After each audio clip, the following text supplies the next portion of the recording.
The Land Rover Discovery 2 is known for its persistent alarm problems, usually caused by faulty door latches, the bonnet switch, or the interior sensor. To diagnose, start by checking the door latches. These mechanical switches signal the alarm if a door isn't fully closed. Dirt, corrosion, or worn plungers can cause intermittent contact. Next, inspect the bonnet switch under the hood, which activates the alarm if lifted. Misalignment, loose wiring, or rodent damage are common culprits. Finally, consider the interior sensor.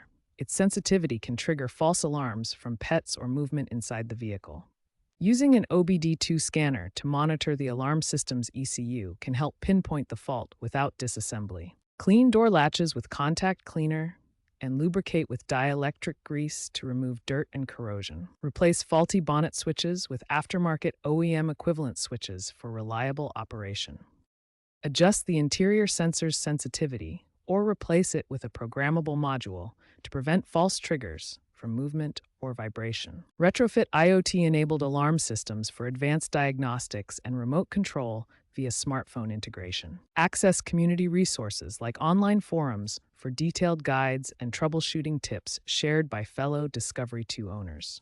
Perform regular maintenance by cleaning contacts and inspecting wiring every 6 to 12 months to prevent future alarm problems. When troubleshooting, start with checking the bonnet switch first, as it's often the quickest and easiest fix.